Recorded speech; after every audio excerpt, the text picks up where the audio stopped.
Welcome to Latin America. Thank you. How do you feel here? I feel wonderful. I don't get to the East Coast that much on the Latin side because I live in LA, so we usually go on the West Coast. Yeah. So it's really beautiful. I mean, the thunderstorms have been kind of a bummer, but hey, I'm inside here all day, so it doesn't really matter. This shooting are real new challenge for you, or is like to drive your car now? Oh, it's more challenging to drive a car than to do an action film, trust me. Because you don't have a stunt coordinator, you're not attached to a vehicle, you're actually driving like how many tons? Like a 5-ton vehicle yourself. That's really dangerous. I'm really scared to drive. Much more scared than to run down a building or do any kind of stunt, because at least I know I've got 300 people watching to make sure that everything goes right. But you know, I think what is wonderful is that I have a certain level that I don't go below because I've done so many of these movies. So it's always fun for stunt coordinators and stunt people to work with me because they can push me more than they probably would somebody that, you know, did it for the first time, because I already know how to do basic things, so it just keeps getting bigger and bigger, you know? It's always a challenge, because I'm like, I don't want to do the same thing I did last time, I want to do something crazier. So it's always a challenge. We never let me get lazy. Okay. And I'm married to the director, so trust me, he won't let me get lazy.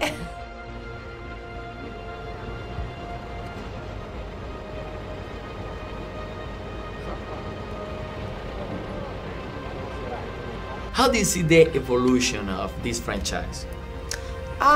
You know, I kind of always say it's the little movie that could.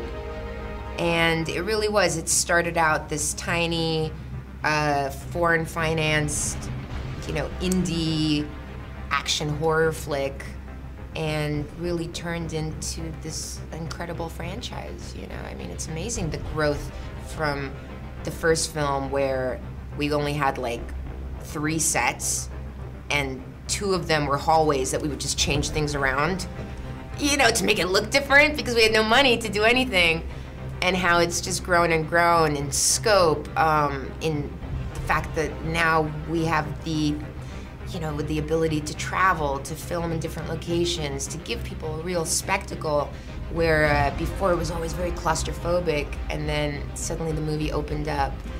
And not just, I think, aesthetically, but I think it opened up to the world, to the people who really embraced it. You know, embraced the characters, embraced the story, embraced the game. I mean, the sales of the game shot through the roof after the movie. So I think everything's sort of symbiotic with this, you know, everything helps itself, and the movie just naturally progresses how things do, you know? It's like a snowball. It just keeps getting bigger and bigger and bigger until it crashes.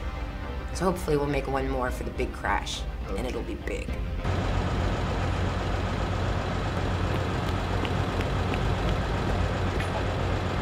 And this director listen to you, follow your recommendations, ideas, and advice, or no? Oh, definitely. Because I mean, we're very you... collaborative. I mean, we definitely.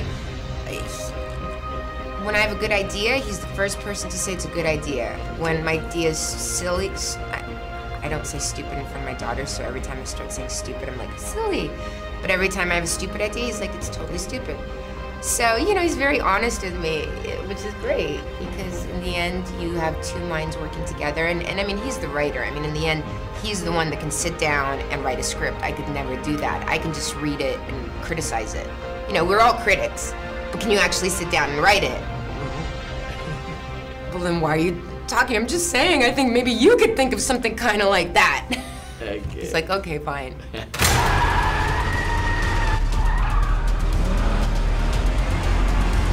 Sweet ride. Oh, this is Moscow.